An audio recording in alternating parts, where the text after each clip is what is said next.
بسم اللہ الرحمن الرحیم الحمد للہ رب العالمین والصلاة والسلام علی سید المرسلین خاتم النبیین اما بعد۔ صحیح بخاری باب کتاب الایمان،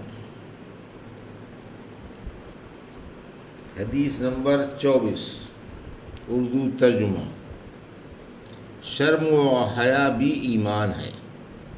عبداللہ بن یوسف نے ہم سے بیان کیا، وہ کہتے ہیں کہ ہمیں مالک ابن عاص نے ابن شہاب سے خبر دی، وہ سالم بن عبداللہ سے نقل کرتے ہیں اپنے باپ عبداللہ بن عمر سے کہ ایک دفعہ رسول کریم صلی اللہ علیہ وسلم ایک انصاری شخص کے پاس سے گزرے، اس حال میں کہ وہ اپنے ایک بھائی سے کہہ رہے تھے کہ تم اتنی شرم کیوں کرتے ہو؟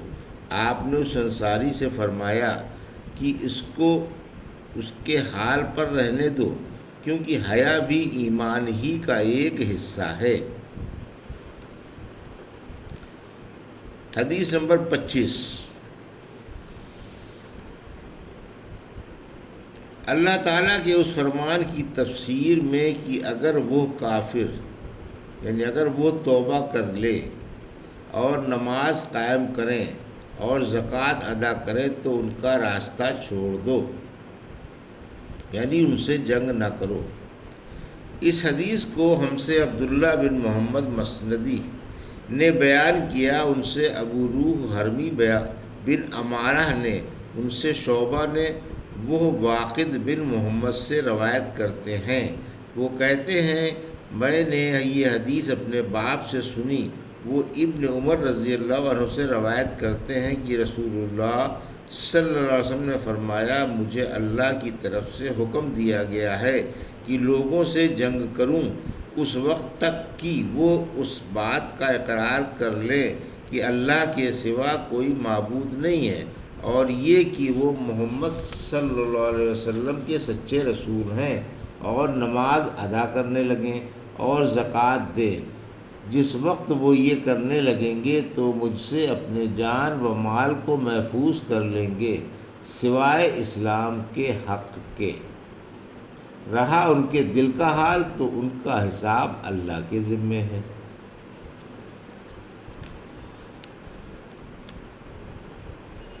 اس شخص کے قول کی تصدیق میں جس نے کہا ہے کہ ایمان عمل کا نام ہے، کیونکہ اللہ تعالیٰ کا ارشاد ہے اور یہ جنت ہے اپنے عمل کے بدلے میں تم جس کے مالک ہو۔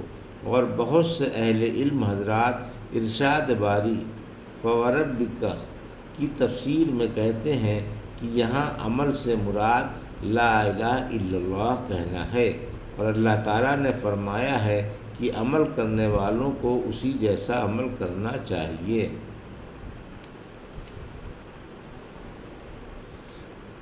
حدیث نمبر 26، ترجمہ۔ ہم سے احمد بن یونس اور موسیٰ بن اسماعیل دونوں نے بیان کیا، انہوں نے کہا ہم سے ابراہیم بن سعد نے بیان کیا، انہوں نے کہا ہم سے ابن شہاب نے بیان کیا، وہ سعید بن مسیب رضی اللہ عنہ سے روایت کرتے ہیں، وہ حضرت ابو ہریرہ رضی اللہ عنہ سے کہ رسول اللہ صلی اللہ علیہ وسلم سے دریافت کیا گیا کہ کون سا عمل سب سے افضل ہے؟ فرمایا اللہ اور اس کے رسول پر ایمان لانا۔ کہا گیا اس کے بعد کون سا؟ آپ نے فرمایا کہ اللہ کی راہ میں جہاد کرنا۔ کہا گیا پھر کیا ہے؟ آپ نے فرمایا حج مبرور۔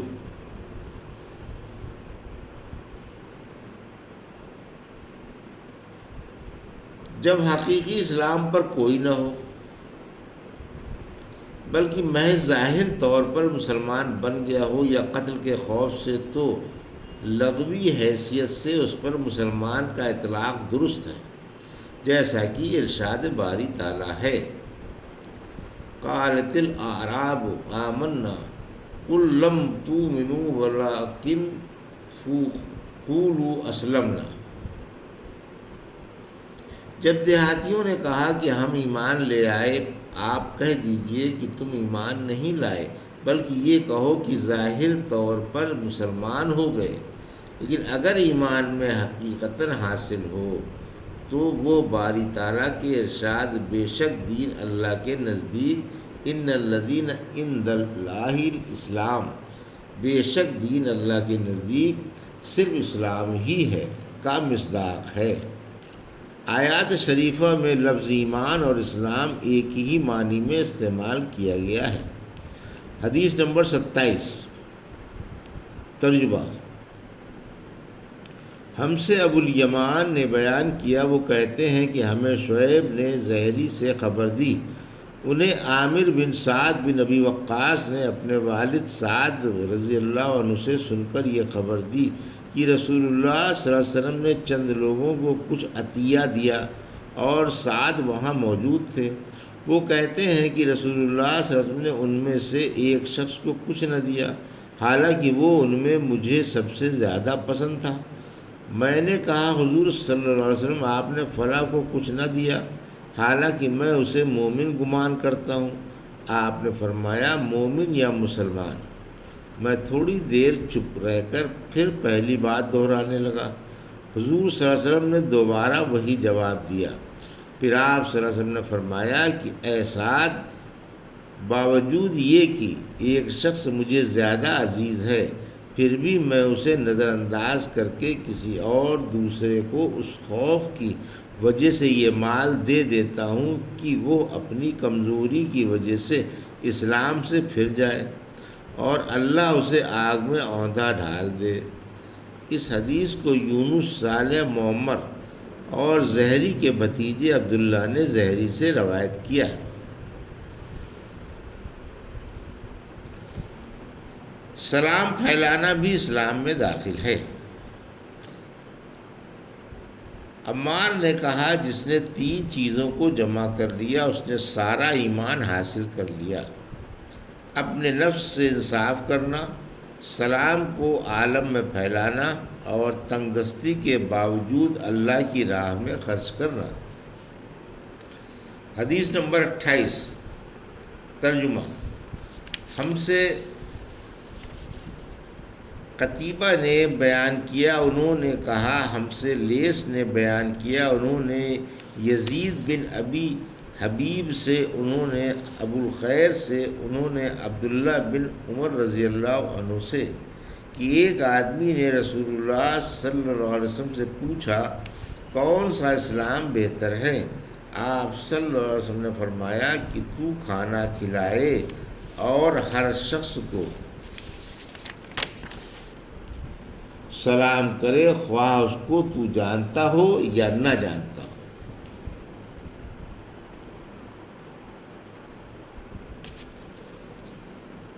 خاوند کی ناشکری کے بیان میں اور ایک کفر کا اپنے درجے میں دوسرے کفر سے کم ہونے کے بیان میں اس بارے میں وہ حدیث جسے ابو سعید خدری نے آن حضرت صلی اللہ علیہ وسلم سے روایت کیا ہے۔ حدیث نمبر 29، ترجمہ۔ اس حدیث کو ہم سے عبداللہ بن مسلمہ نے بیان کیا، وہ امام مالک سے، وہ زید بن اسلم سے، وہ عطاء بن یسار سے، وہ حضرت عبداللہ بن عباس رضی اللہ عنہ سے نقل کرتے ہیں کہ آن حضرت صلی اللہ علیہ وسلم نے فرمایا مجھے دوزخ دکھلائی گئی تو اس میں زیادہ تر عورتیں تھیں جو کفر کرتی ہیں۔ کہا گیا حضور کیا وہ اللہ کے ساتھ کفر کرتی ہیں؟ آپ صلی اللہ علیہ وسلم نے فرمایا کہ خاوند کی ناشکری کرتی ہیں اور احسان کی ناشکری کرتی ہیں۔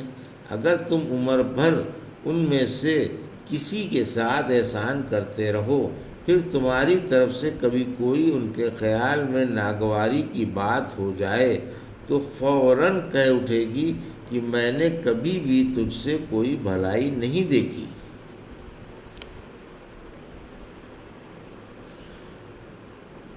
گناہ جاہلیت کے کام ہیں اور گناہ کرنے والا گناہ سے کافر نہیں ہوتا، ہاں اگر شرک کرے تو کافر ہو جائے گا، کیونکہ آن حضرت صلی اللہ علیہ وسلم نے ابو ذر سے فرمایا تھا تو ایسا آدمی ہے جس میں جاہلیت کی بو آتی ہے۔ اس برائی کے باوجود آپ صلی اللہ علیہ وسلم نے اسے کافر نہیں کہا، اور اللہ نے سورہ نساء میں فرمایا ہے ان اللہ لا یغفر ان یشرک بہ ویغفر ما دون ذلک لمن یشاء۔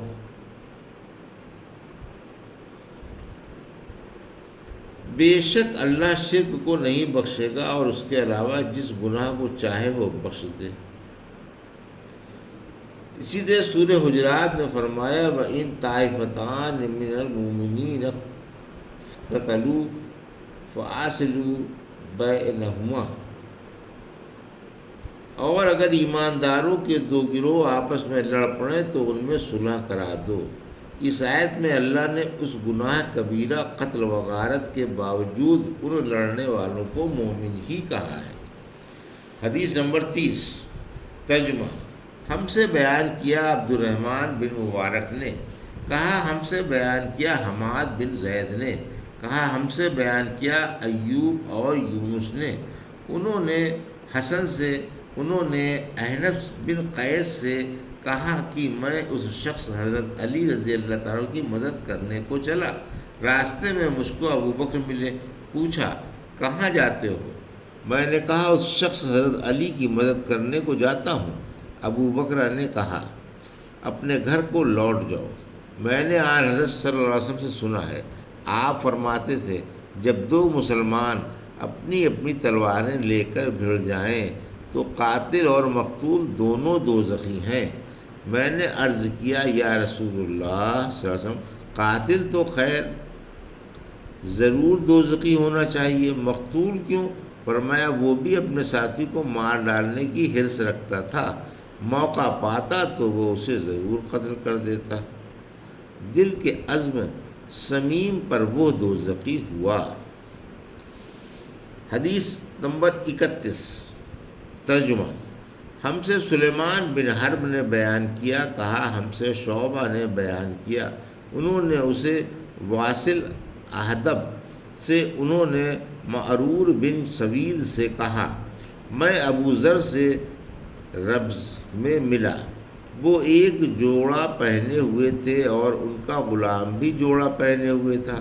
میں نے اس کا سبب دریافت کیا تو کہنے لگے کہ میں نے ایک شخص یعنی غلام کو برا بھلا کہا تھا اور اس کی ماں کی غیرت دلائی تھی، یعنی گالی دی تھی، تو رسول اللہ صلی اللہ علیہ وسلم نے یہ معلوم کر کے مجھے سے فرمایا اے ابو ذر، تو نے اسے ماں کے نام سے غیرت دلائی ہے، بے شک تجھ میں ابھی کچھ زمانہ جاہلیت کا اثر باقی ہے، یاد رکھو ماتحت لوگ تمہارے بھائی ہیں، اللہ نے اپنی کسی مصلحت کی بنا پر انہیں تمہارے قبضے میں دے رکھا ہے، تو جس کے ماتحت اس کا کوئی بھائی ہو تو اس کو بھی وہی کھلائے جو آپ کھاتا ہے، اور وہی کپڑا اسے پہنائے جو آپ پہنتا ہے، اور ان کو اتنے کام کی تکلیف نہ دو کہ ان کے لیے مشکل ہو جائے، اور اگر کوئی سخت کام ڈالو تو تم خود بھی ان کی مدد کرو۔